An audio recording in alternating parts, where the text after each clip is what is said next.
We got Steve Helwick on the line from SB Nation's Underdog Dynasty. You can also catch him on Hustle Belt covering the MAC. And we've got a matchup at Tulane, as it's pretty uncommon for a team of Oklahoma's status to be going on the road to Tulane. The Green Wave coming off, Steve, a 6-6 campaign. Yes, Tulane had its fair share of ups and downs last year.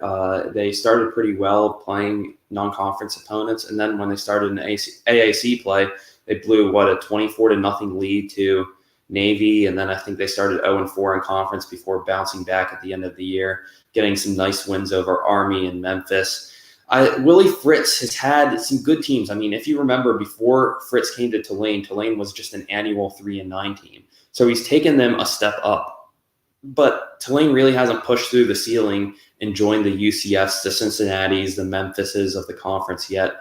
And they had a nice run-based attack last year. Their passing was pretty good under Michael Pratt, who's more of that quarterback who doesn't really make too many mistakes, manages a game well. But if you're going to expect him to throw for 250 yards, that's not what you're probably going to get out of them, because Tulane runs a rushing-heavy scheme. They had 4 running backs really rotate out of the backfield last year.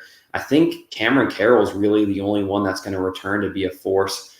He's a big physical 225-pound back, can run like a bowling ball, and he'll be pretty good for Tulane's offense this year, and I think the Green Wave are in good shape in the running game. My biggest concern about Tulane is they lose 2 all-conference caliber pass rushers in Cam Sample and Patrick Johnson.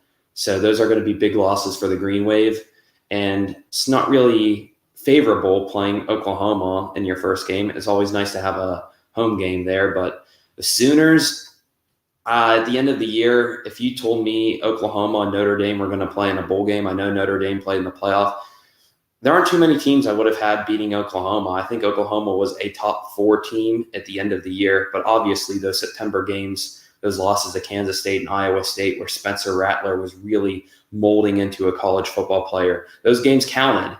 And then I saw Rattler just unleash a new energy at the end of the year. I think he only had 2 interceptions to 15 touchdowns in his last 7 games of the season. And Rattler's as good as a quarterback as you're going to find in college football this year. I don't think he's going to have much of an adjustment period into college football this year like he did last year in that 3 interception game against Kansas State.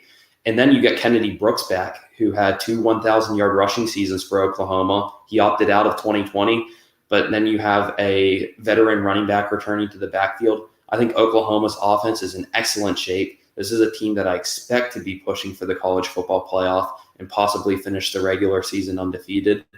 And this Sooners team is going to be just up there with the Kyler and Baker teams I think we've seen in past years, especially because I like what Alex Grinch has really done with the defense. They have some good pass rushers, Nick Benito and Isaiah Thomas. This Oklahoma team, I mean, the sky's the limit for them. And as you mentioned, in addition to Michael Pratt, 20 touchdowns, 8 interceptions, and Carroll with 12 touchdowns rushing out of the backfield for Tulane. New offensive coordinator Chip Long takes over for Will Hall, who has moved on to Southern Miss as the head coach there. Oklahoma at Tulane, possibly a tricky game for the Sooners in week 1.